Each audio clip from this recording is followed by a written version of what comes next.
everyone. It's 8:30 and it's 8:30 on Monday night. So we are talking mental health. Hey everyone. It's 8:30 on Monday night and we are talking mental health. So I am excited about getting to share with you a little bit today about how do we take care of our mind during COVID-19. So I'm glad that you're part of this conversation. If you are on here, it will be good to know that you're on here. If you're watching it as replay, I'm just glad that you get to be part of the conversation. And so those of us who are therapists, and when I did my first live last week, I spent a little bit of time introducing myself, talking about who I am. My name is Uduak Afangide. I am the owner of Afangide Therapy, and we are a group of mental health counselors in Alabama. We primarily serve the river region, but because of COVID-19 and the need for mental wellness all across the country, we are providing virtual therapy to everyone who needs to talk to us and everyone who needs to be part of this. And so we are excited that we get to bring service to you. We get to talk a little bit about how to take care of your mind during COVID-19.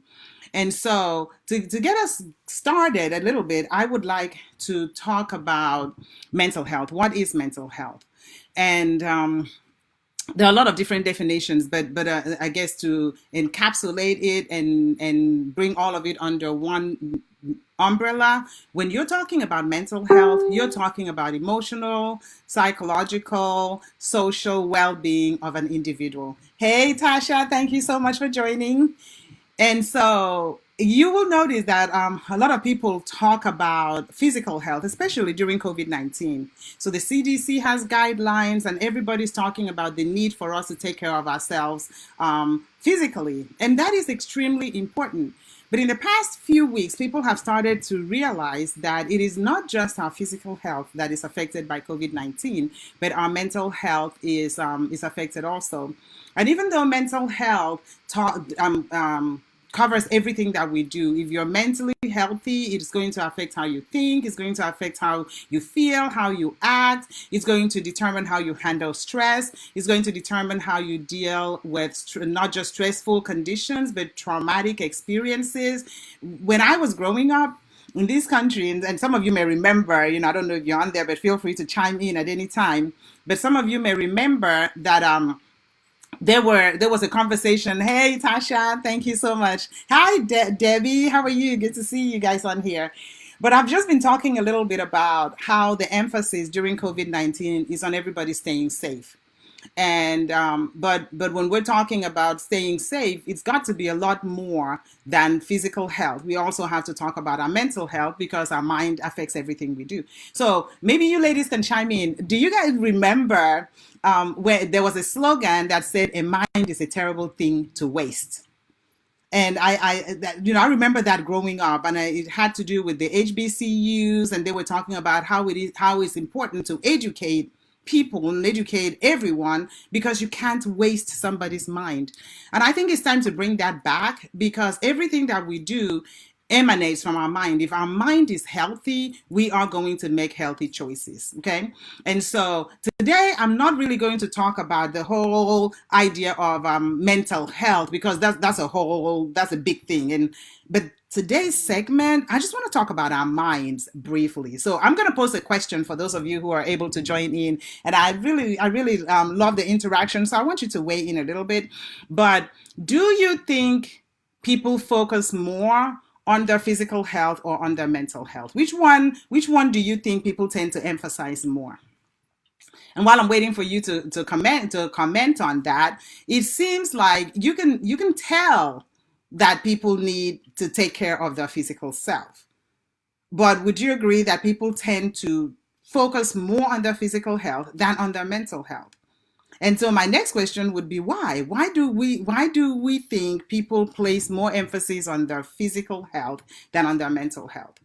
What are some reasons why people would say, "Oh, I need to take care of myself"? And when they're talking about that, you would agree they usually mean "Oh, I need to walk more. I need to eat better. I need to lose weight. I need to," all of it focused on their physical health. Would you guys agree? So go ahead and comment on that if you think so, or if you think something different or see anything different. But people tend to find it easier to focus on their physical health. They give a lot more priority to their physical thing. And I love that. I think that's great, Tasha, because that's the first thing people see. So our minds are hidden. People don't see our minds. I think that's a great reason. So thank you, Tash. When people can't see if I'm not doing okay, and we do such a good job, and I know this ties in with some of the work that you do, Tasha, but we fake it a lot. It's important for us for people to think we are okay. So even when there's a lot going on in my mind, I don't show that to the world. So I think that's really huge. One of the reasons we focus a lot on our physical health is that people can see when we're not physically healthy. People can't really see my mind. I think another one too may be that troubled minds are usually masked by other things. So we'll say things that, hey, Kayla, I'm glad that you could join us. But we're talking about physical health and mental health. We're talking about our minds. In this session today, we're talking about guidelines for taking care of our minds. So the question that is on the ground, if you are just joining us, is why do you think people, when they say take care of yourself, or I need to take care of myself? Hi, Tracy. Thank you for joining. People are usually talking about their physical health. So Tasha said one reason is because the first thing people see is our physical self. They don't see our minds. And I agree with that. But if you have any other idea, why do you think there's this overemphasis on taking care of your physical self, and not really on your mind? One, people don't see our minds. The second one is that it's easy to mask what's going on in our minds by other things. So when I teach a student and that student has a bad attitude, it's easy to think, well, why do they have such a bad attitude? Instead of knowing that that child is going through something that's showing up as a bad attitude. We've all heard the story about somebody who's mad at work and they go home and they kick the dog, right?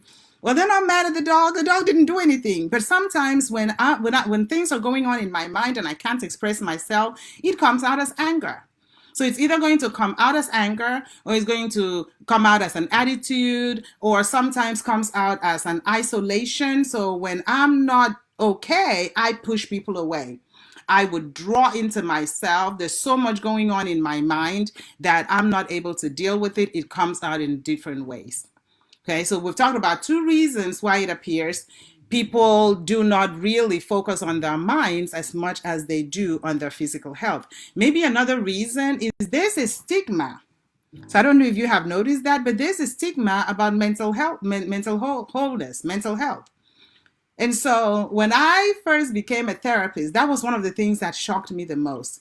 That going to see a therapist was not something that people really thought you should do. There's this stigma. So have you noticed that? Just kind of type yes or no in the comments section, so I can see that all of us are part of the conversation. But I love to connect with everybody that's watching this. But do you notice that there is a stigma around mental health? And so there's a small percentage of the population that believe, yes, I need to talk to a therapist. But it seems like a larger percentage of the population feels as if, I'm not talking to anybody. There's nothing wrong with me. The number of clients that I have that when they come into therapy, a family member has told them, why are you seeing a therapist? There's nothing wrong with you. What's going on with you? Why are you seeing a therapist? And so knowing that what counseling is you taking care of your mind. That seeing a therapist doesn't mean there's something wrong with you. That therapy is basically somebody walking alongside you to help you achieve the goals that you have set for yourself. And there is no other time that we need that more than right now when we're going through something that is traumatic, something that we have never gone through before, something that is unprecedented, something that we're not sure of.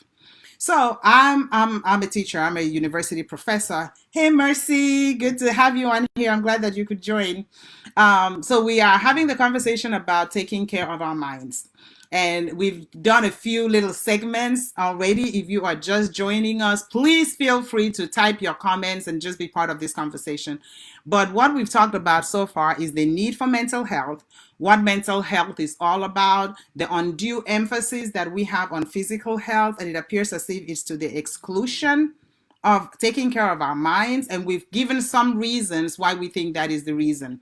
We've given some reasons why people tend to overemphasize their physical health and not their mental health. We've talked about stigma. We've talked about the mask that we wear that often covers what's going on in our minds. We've talked about the fact that people don't see my mind, so they don't know whether my mind is healthy or not. And I kind of want to do what people see. So I take care of my physical self because that needs to look healthy. Okay? And so the professor in me, I decided to do a little bit of research, and I know that right now the CDC has guidelines. That's the scientific body that we go to when we want to know how to navigate COVID-19.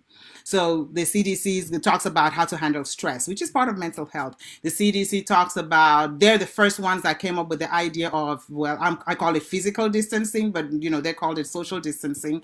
They came up with the idea of washing your hands, for how long you need to wash your hands. But all of the guidelines that we're using to navigate this time physically is from the CDC.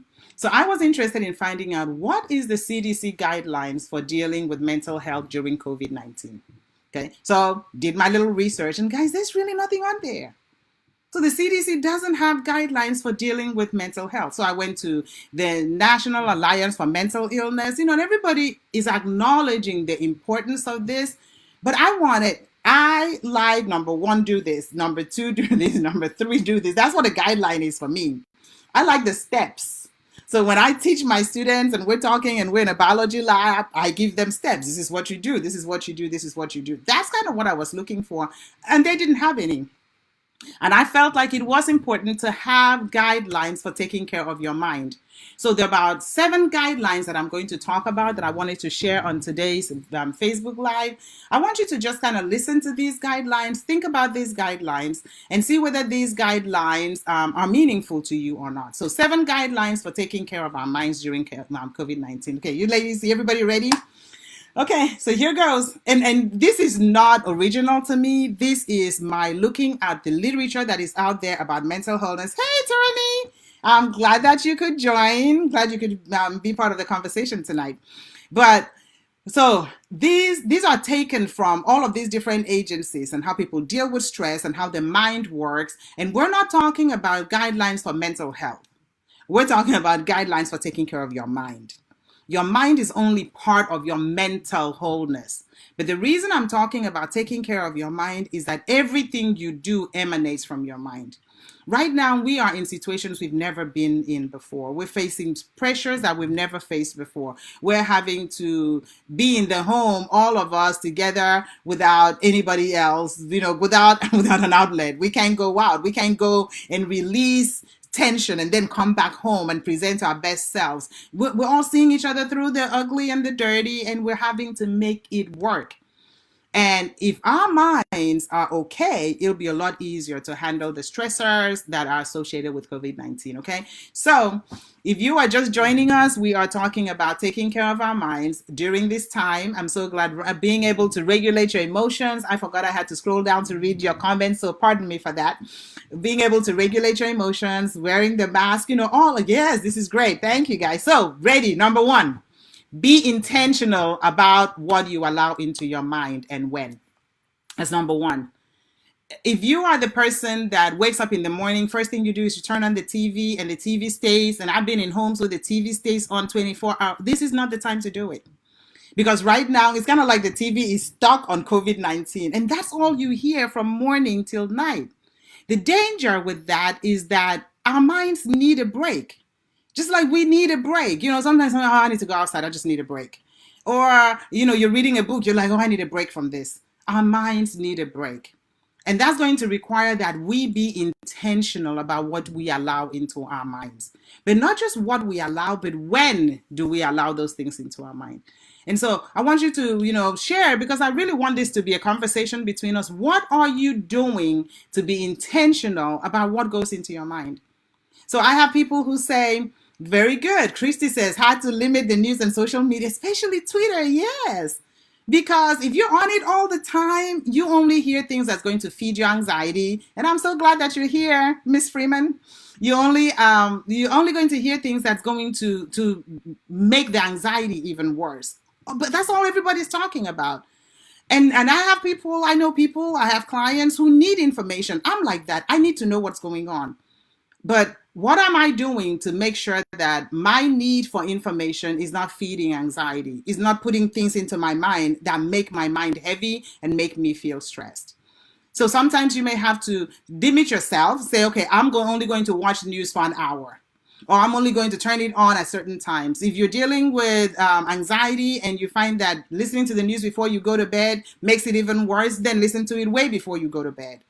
So listen to it a little bit in the morning, listen to it a little bit in the evening. You don't always have to be on one station. Maybe you can get a little bit of local news for about 30 minutes. And I get 30 minutes of local news one day, the next day, 30 minutes of international news or national news.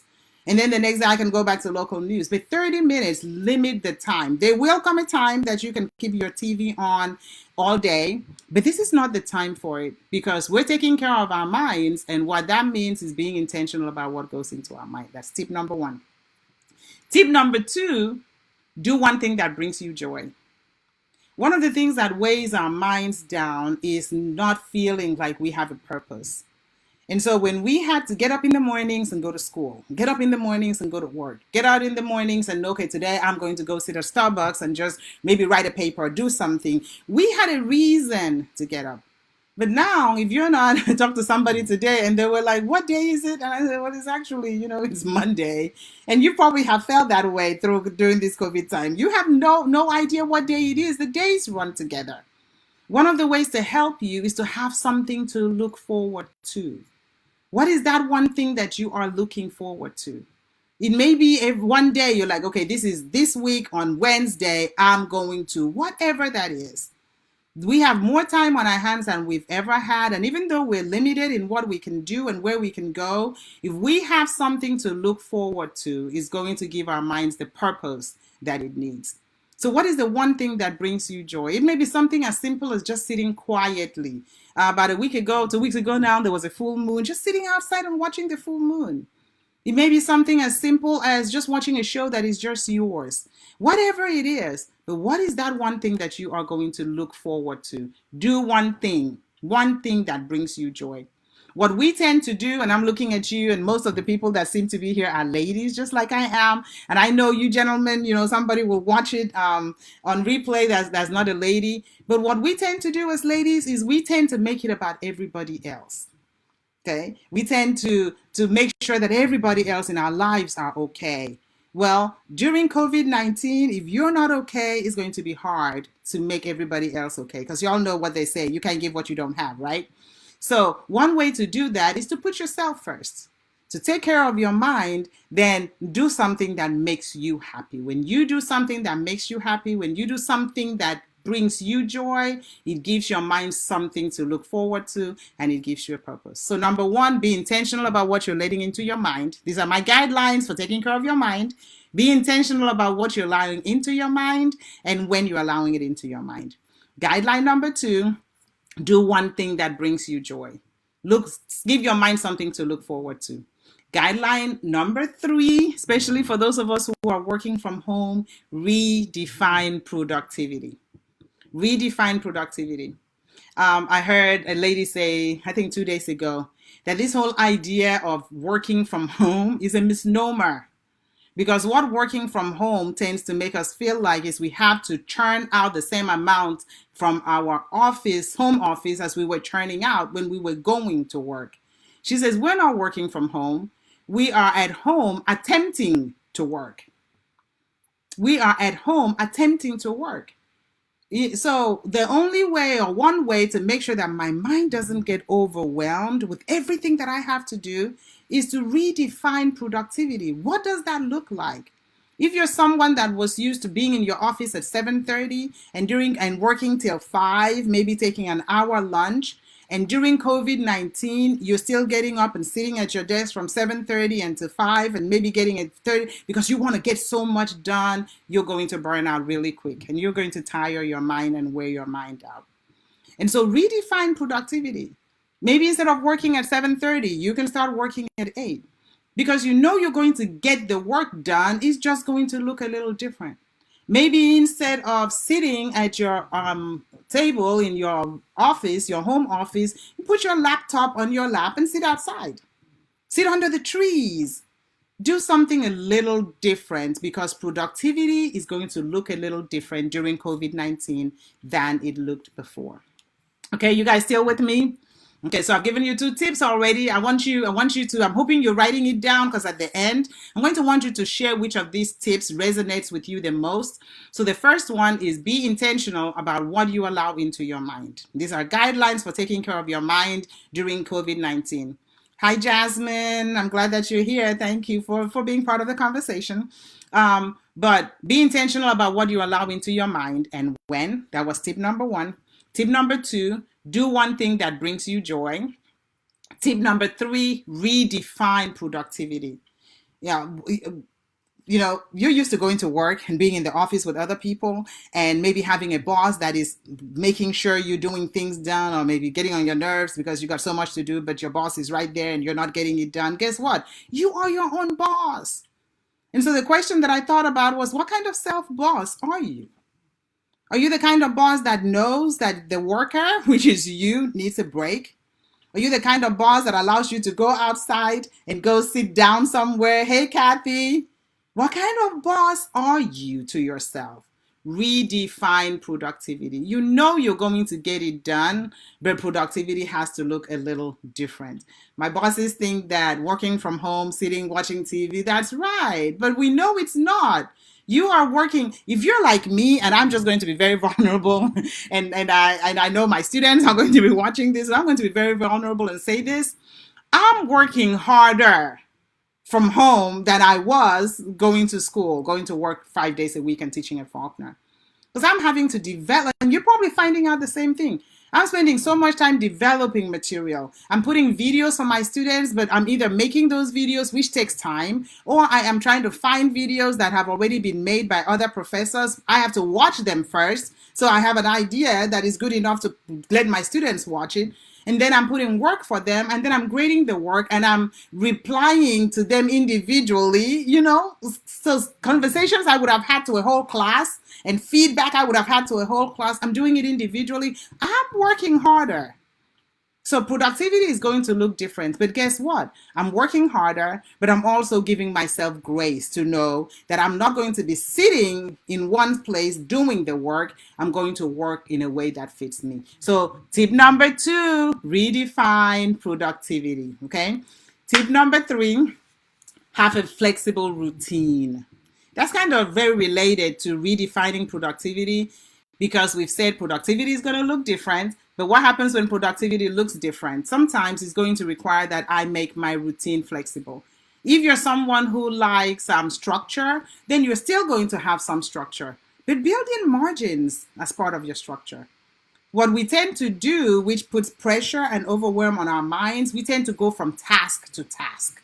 So we do something and we're done, we move on to the next one. We're done, we move on to, we just keep going.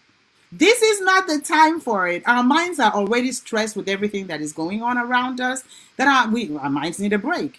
And so one way to do that is to build in margins. Allow yourself time to do some work. Break down whatever work you have into small little segments. Do the work and then take a break. Stop, assess it, let yourself know you did a good job.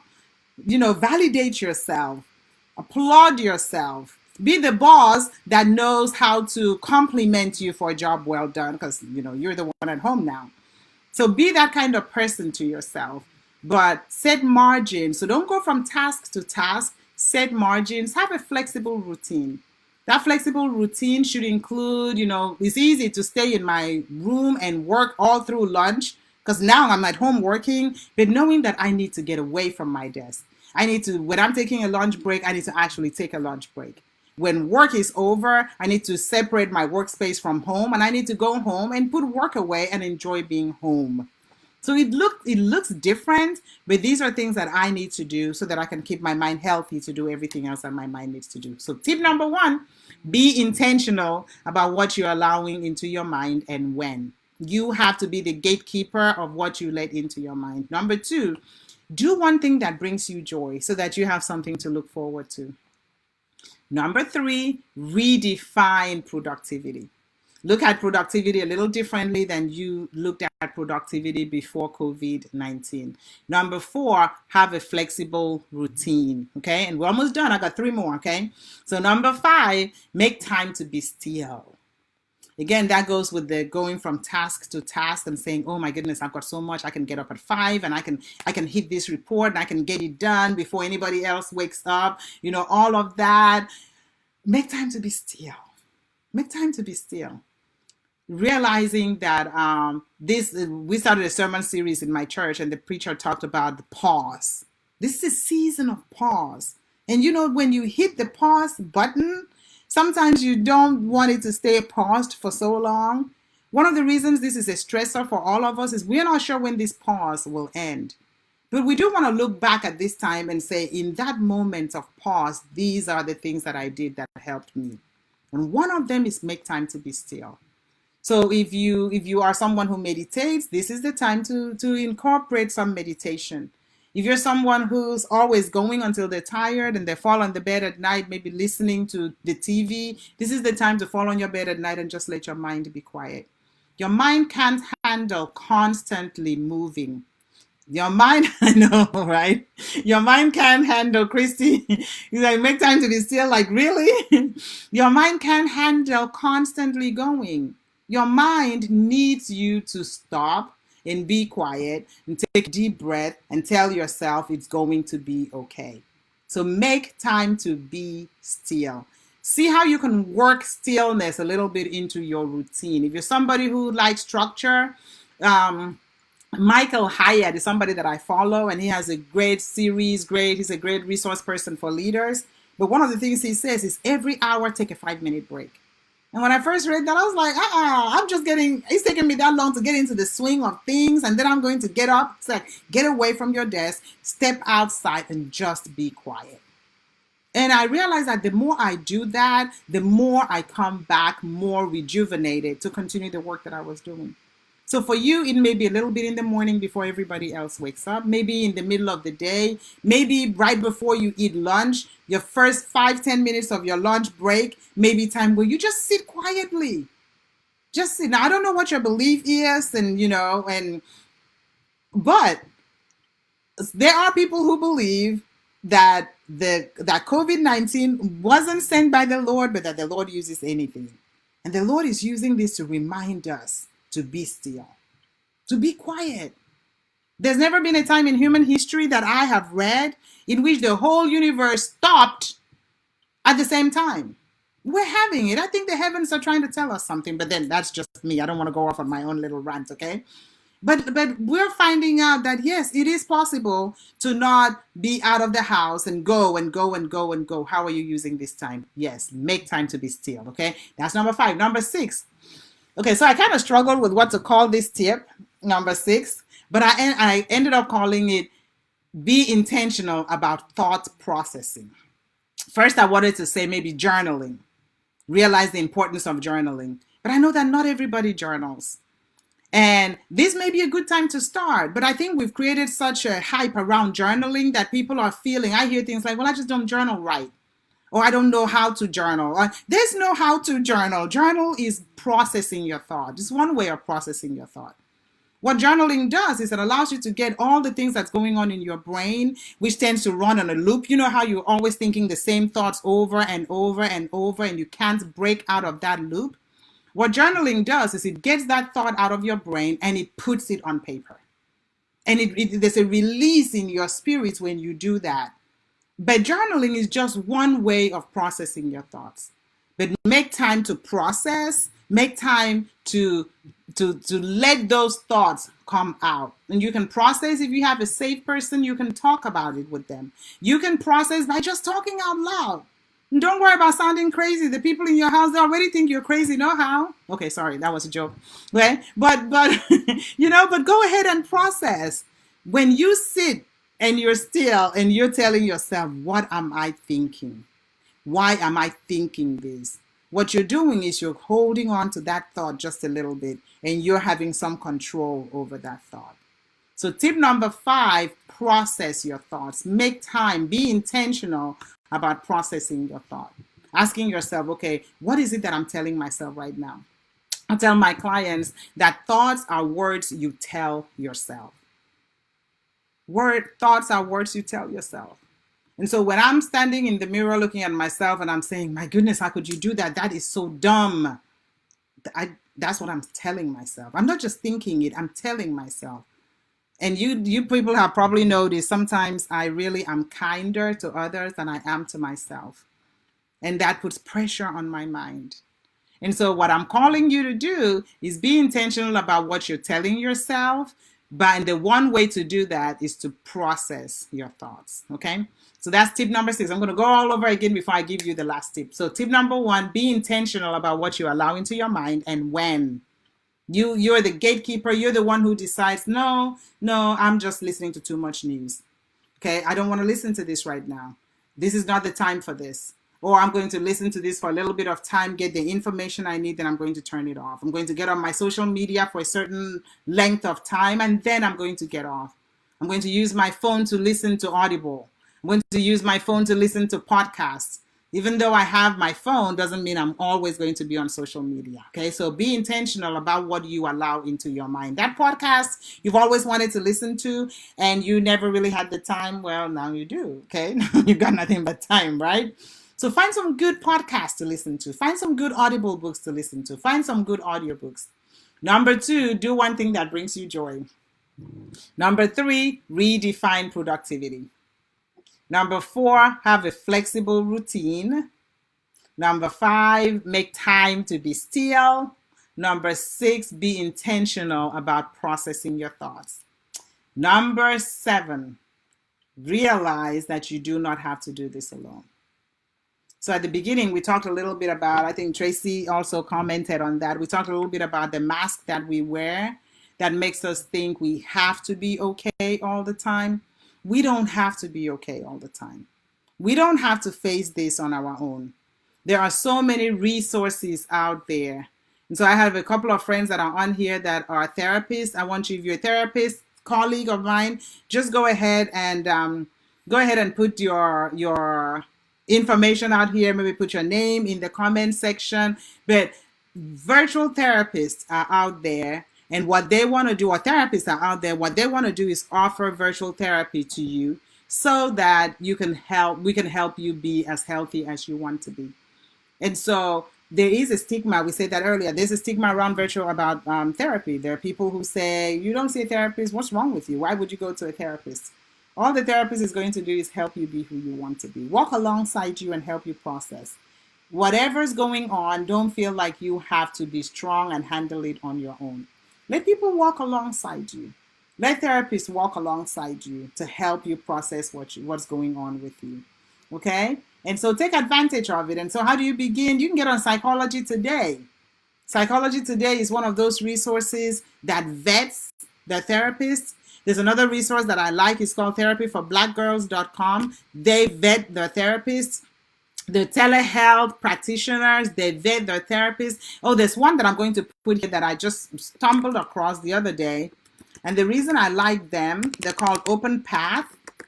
But Open Path therapists, what Open Path therapists do is they provide therapy for people at a very, very affordable rate. So they have $60 to about $70. And most therapy with insurance companies are about $120. And I find that therapy, we do what Open Path does because we believe therapy should be affordable for everybody. So Find Therapy, we offer therapy from $60 to $75 for people. But right now, and I'm just putting it out there for my Facebook friends and everybody that's watching this, what Find Therapy is doing is we're offering free virtual sessions to healthcare workers. So if you know any healthcare worker, tell them that there are people who want to walk alongside them. We have family members that are healthcare workers. There are 3 therapists that work with us at Afangide Therapy, and we're all ready right now because this is the service we want to provide. We are offering free virtual sessions to healthcare workers because healthcare workers are seeing death every day.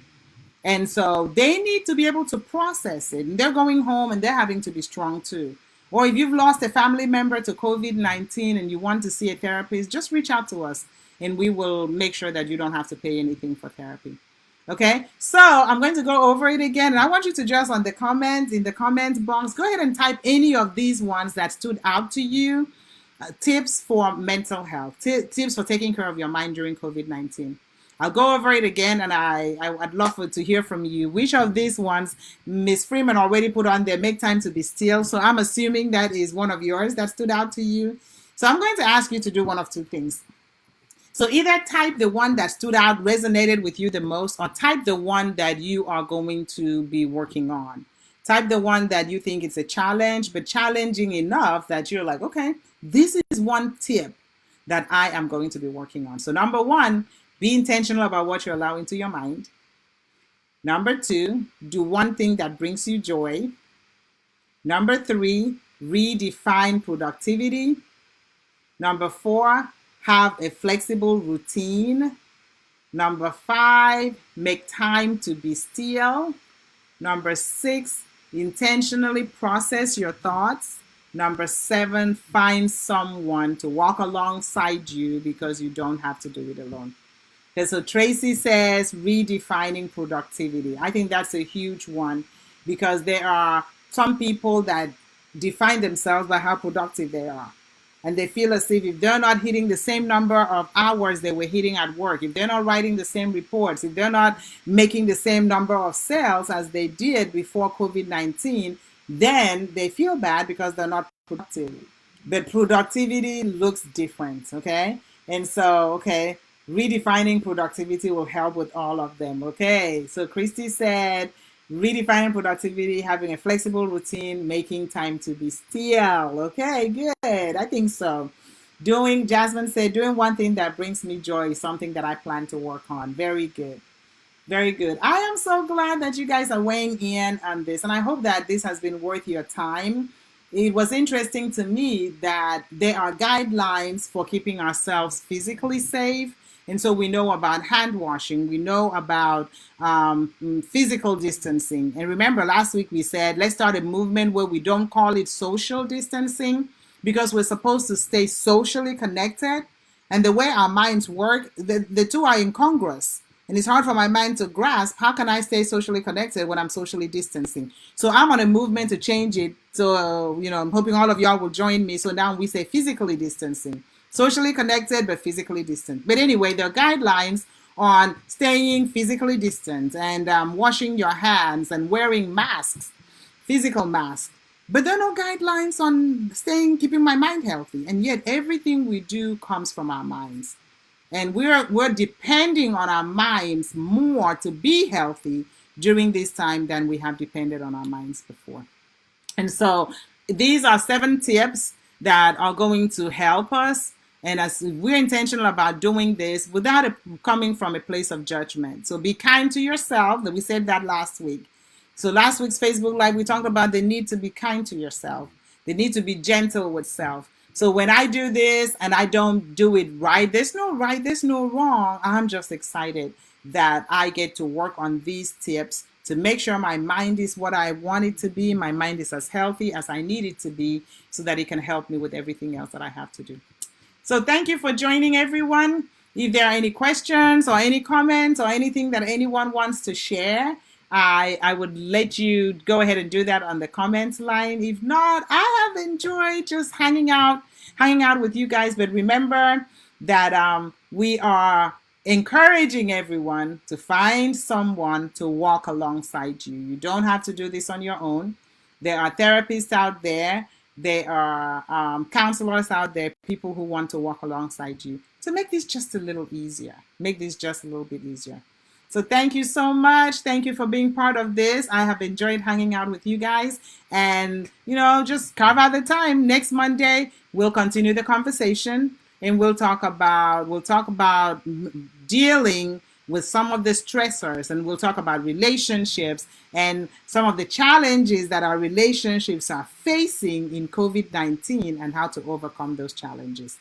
But for now, it's a little under 40 minutes. I have enjoyed spending the last 40 minutes with everyone. For those of you who are going to watch the replay, I hope this will be worth your time, and I look forward to hanging out again next Monday. So have a good evening, everyone. Thank you.